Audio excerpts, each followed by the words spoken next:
Several of my friends have moved to Arizona and Nevada because they didn't like St. Louis winters. So a few days ago, when the temperatures up there were getting to 120 degrees, I asked them, "So is it still a dry heat?" Because you know what they say, it's dry heat, it's comfortable, it's nothing like St. Louis. So last week, it was perhaps dry, but it was hell either way. 120 degrees, people are not supposed to live in such conditions. I don't know why there are people who would like to have only one season. Summer all day long, or all year long. I, for myself, enjoy the 4 seasons. I enjoy changing from summer to fall, from fall to winter, from winter to spring, and so on. There is always something new to look forward to. If it's always 100 degrees and 120 on a good day, it's boring. It's like going to a beach makes sense if you don't live on a beach, right? I know some people in this crowd right here who say they would love to live on a beach, but then where would you go for vacation? Would you go to Minnesota or somewhere even colder place? Beach has a sense, it only makes sense if you go there once in a while, if it's a change of environment, if it's a change of temperature, if it's something to enjoy for a week or two, maybe a month if you are lucky. But living on a beach all the time, not my cup of tea, to be honest. Some of us are attracted to change. Some of us enjoy looking forward to another trip to a beach or another first snowfall. And others would really prefer to live in Phoenix, Arizona, where it's always miserable, not only for 2 months a year. Now, today's gospel passage speaks of a man that was so happy with what was produced in the field that he wanted to seize the moment and make it last forever. He says, "I have so much food, I have so much to store that now I can live of the interest. I don't need to sow and to sweat on a field year after year. This year has been so good to me. This harvest has been so abundant that now I can eat, drink, and be merry. There is enough in my CD, enough in my savings account that I can live off the interest. Let someone else work hard. Let someone else sweat 5 days a week. I can eat, drink, and be merry. No more changing of the seasons, no more plowing, no more sowing, no more hard work. All is left to me is to enjoy my life." Sounds like the people who move to Florida when they retire. No more hard work for me. Life is a beach right now. Well, Jesus did not find his lifestyle something to be praiseworthy. He said, "You fool!" Now, not many times we hear Jesus saying, "You fool." Twice, to be precise.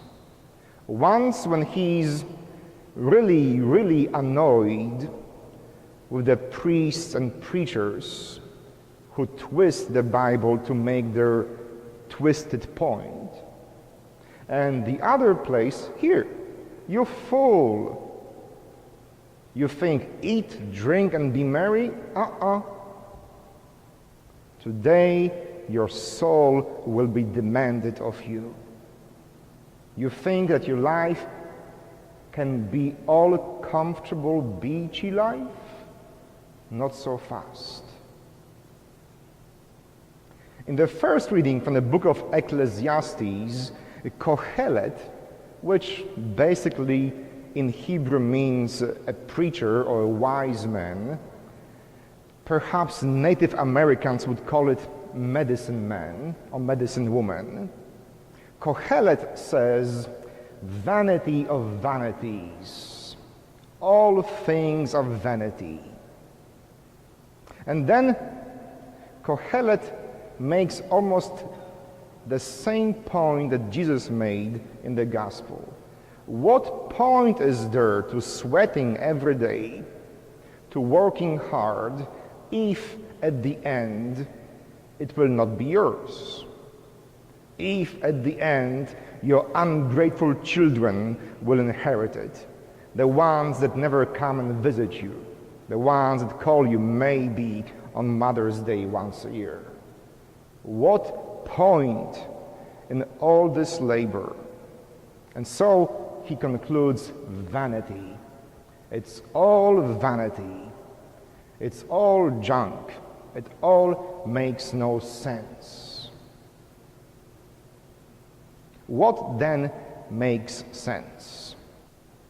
What is the point that both Jesus and Kohelet are trying to make? Well, very seldom do I shake my Bible when I preach, but today I shall. There is such a thing as Catholic edition of the Bible. And in the very same book of Ecclesiastes, in the third chapter, I think we find the answer to what is the point?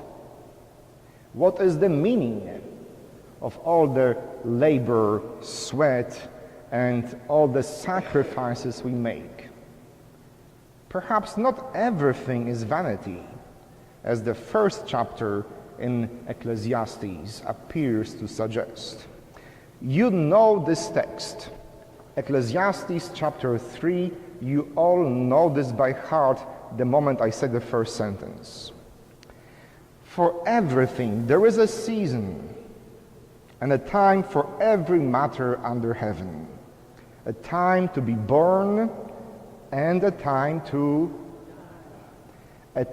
plant and a time to pluck what is planted, a time to kill and a time to heal, a time to break down and a time to build up, a time to weep and a time to yes, a time to mourn and a time to dance, a time to throw away stones and a time to gather stones together, a time to embrace and a time to refrain from embracing, a time to seek and a time to lose, a time to keep and a time to throw away, a time to tear and a time to sue, a time to keep silence and a time to speak, a time to love and a time to hate, a time for war and a time for peace. Familiar text, isn't it? And I think it gives us the answer to what is the point, to what is the meaning of all of this. Is everything a vanity? No. But if you are like the fool from the gospel, who believes that from now on there will be no more change in my life, that now I have made it, I can live off the interest in my savings account, then you are a fool. For there is a time to be rich, and there might be a time to be poor. If you are a fool that believes that you can listen to my sermon for hours and hours without end, There is such a good thing as too much of a good thing, right? Even making love can be too much, right? I know you are all very chaste and good Catholics, but what can you do for the remaining 23 hours and 55 minutes of your day, right? The book says there is a time to embrace and a time to abstain from embraces.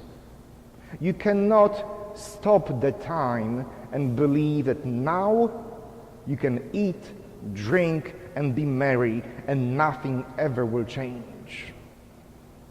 Because if there is one constant thing about life, it is change. There will be a time when you will have to sow and reap again. There will be a time when you'll be up on the seventh heaven, but then there will be time when you'll be at the bottom of your hell. There will be a time when you'll be going with Jesus over the Palm Sunday, and people will be clapping and applauding you. But soon after, there will be Good Friday, when they'll be scourging you and spitting on you and saying all evil against you. There is indeed a time for everything under the heaven.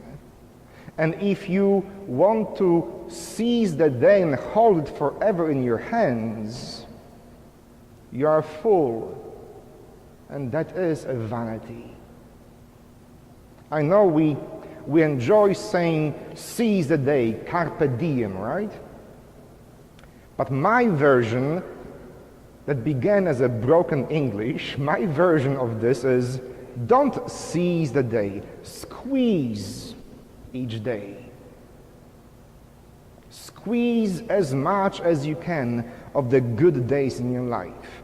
Enjoy them, eat, drink, and be merry, but be aware that it will come to an end. Squeeze each moment of your life. Live to the fullest. But know that there will be Good Friday. And when Good Friday happens, know that there will be resurrection Sunday morning. Change is a part of God's plan of creation. There will be summers and there will be winters. As the Game of Thrones has it, winter is coming. I'm praying and hoping it will come soon because I am up to here with this heat. But that's the beauty. I know this too shall pass. There is a time for everything. Enjoy each part of your life. Squeeze each day, and then you will be no fool. Amen.